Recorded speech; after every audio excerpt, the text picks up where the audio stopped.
Hello दोस्तों, हीटी films में आप सबका बहुत बहुत स्वागत है। फिर सीन चेंज होता है। हम देखते हैं कि फैनी अपने साथ उस गड्ढे में से उस शैतानी किताब के साथ पुराने से रिकॉर्ड्स भी लाया था। फिर डैनी उन रिकॉर्ड्स को बाहर निकालकर उन रिकॉर्ड्स को फुल वॉल्यूम में बजाता है। रिकॉर्ड बजते ही हम देखते हैं कि मंत्रों का जाप शुरू हो जाता है और उन मंत्रों के बजते ही हम देखते हैं कि एक शैतानी ताकत जाग जाती है। वो शैतानी ताकत जमीन के अंदर से बाहर निकलकर बिल्डिंग की तरफ ही आ रही होती है। ही तभी हम देखते हैं एली को, जो उस बिल्डिंग के नीचे जाती है अपने कपड़े धुलवाने के लिए। फिर हम देखते हैं कि वो शैतानी ताकत उस बिल्डिंग के अंदर आकर घुस जाती है और एली लिफ्ट से बाहर निकलती है।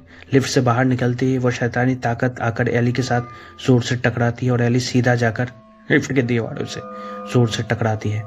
जोर से टकराते ही एली जमीन पे गिरकर बेहोश हो जाती है। फिर कुछ मिनटों बाद एली को होश आता है तो हम देखते हैं कि वो शैतानी ताकत एली को उस लिफ्ट के तारों से जकड़ लेती है। एली जोर जोर से चिल्लाती है पर हम देखते हैं कि पूरा बिल्डिंग ही खाली पड़ा है। फिर वो शैतानी ताकत एली को खींचते हुए ऊपर टांग देती है। हम देखते हैं कि पूरे बिल्डिंग की लाइट चली जाती है। फिर दूसरे सीन में हम देखते हैं फैसी को, जो बैत के साथ अपनी मॉम को ढूंढ रही होती है। फिर हम देखते हैं रिजेट को, जो पूरे घर में मोमबत्तियां जला रही होती है। ये तभी वो लोग देखते हैं कि एली घर के अंदर आकर हिलते डुलते घुसती है। रिजेट अपनी मॉम को आवाज लगाती है पर हम देखते हैं कि एली उनसे बिना कुछ बोले ही जाकर किचन में घुस जाती है। फिर वो लोग एली के पीछे पीछे किचन में जाते हैं। किचन में जाकर वो लोग देखते हैं कि एली एक गैस स्टोव के ऊपर एक फैन को रखकर बहुत सारे अंडे उस फैन पे फोड़ रही होती है।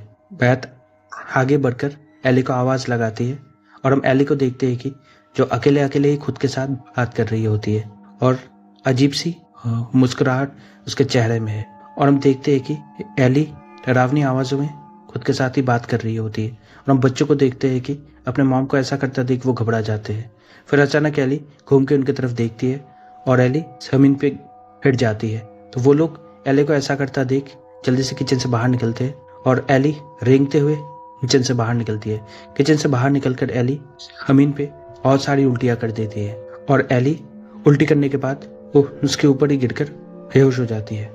फिर बैथ और डैनी एली को जल्दी से डॉक्टर के पास लेकर जा रहे होते हैं कि तभी हम देखते हैं कि बिल्डिंग की लिफ्ट टूटी हुई है। फिर डैनी और बैथ एली को घर के अंदर लेकर आते हैं और बैथ एली के पड़ोस से मिस्टर फोंडा और गैब्रियल को बुलाकर लाती है। फिर हम देखते हैं एली को, जो बिस्तर पे लेटी हुई है और एली बेहोश है पर हम देखते हैं कि उसकी आंखें खुली हुई है और उसकी शक्ल बिल्कुल बिगड़ चुकी है और एली की शक्ल बिल्कुल डरावनी हो गई है। तो एली का पड़ोसी आकर एली की आंखों को बंद करने की कोशिश करता है और हम देखते हैं कि एली की आंखें बंद नहीं हो रही होती है, उसकी आंखें खुली की खुली है। फिर वो तीनों एक दूसरे का हाथ पकड़कर भगवान से प्रार्थना करते हैं एली के लिए, पर हम एली को देखते हैं कि उससे उसे कोई फर्क ही नहीं पड़ता। दूसरे सीन में हम देखते हैं कैसी को, जो अपने बहन के सीने पे सर रखकर अपने मॉम के लिए रो रही होती है। फिर हम देखते हैं डैनी को, जो मन ही मन में पछता रहा होता है क्योंकि आज उसकी मॉम का जो ये हाल है इन सब की वजह वो ही है। फिर हम देखते हैं मिस्टर फॉन्ड को, जो बैथ से कहते हैं कि मेरे पास एक रास्ता है एली को अस्पताल लेकर जाने के लिए। फिर हम देखते हैं मिस्टर फॉन्ड और गैब्रियल मिलकर एक भारी से दरवाजे को तोड़ रहे होते हैं पर हम देखते हैं कि वो दरवाजा टूट ही नहीं रहा है। फिर बैथ एली के कमरे में जाती है एली को देखने के लिए और बैथ देखती है कि एली की आंखें अभी भी खुली की खुली है। फिर अचानक एली उठकर बिस्तर पे बैठ जाती है और एली बैथ की तरफ देखकर ही घूरे जा रही होती है। तो बैथ एली को चेक करती है तो बैथ देखती है कि एली को हाई टेम्परेचर बुखार है। तो वो लोग एली को बाथरूम में ले जाकर बाथटब के अंदर पानी में डाल देते हैं और पानी में डालते ही हम देखते हैं कि एली की आंखों की पुतलियां चेंज होने लगती है और एली पानी में छटपटाने लगती है। तो वो लोग एली को किसी तरह संभालने की कोशिश करते हैं कि तभी अचानक एली उठकर ऊपर सीलिंग में जाकर चिपक जाती है और वो लोग एली को ऐसा करते हुए देखकर घबरा जाते हैं। और फिर अचानक एली बैथ की तरफ देखती है और बैथ उसे देखकर डर जाती है। फिर एली अपने सर को बाहर निकालती है और अपने डरावने आवाज में एली इतने जोर से चिल्लाने लगती है कि हम देखते हैं कि उनके कान फटने लगते हैं। हम देखते हैं मिस्टर फोंडा और गैब्रियल भी दूर से एली के चिल्लाने की आवाज सुन लेते हैं। वो इतनी जोर से चिल्लाती है कि बाथटब का पानी भी उबलने लगता है और बाथरूम का आईना भी धीरे धीरे फटने लगता है और हम देखते हैं कि उसके चिल्लाने की वजह से पूरा घर कांपने लगता है। फिर अचानक एली चिल्लाते चिल्लाते चुप हो जाती है और बेहोश होकर बाथटब के अंदर गिर जाती है। फिर वो लोग देखते हैं कि एली बाथटब के अंदर से अपना डरावना चेहरा बाहर निकलती है और एली उनकी तरफ देखकर एक भयानक हंसी देती है।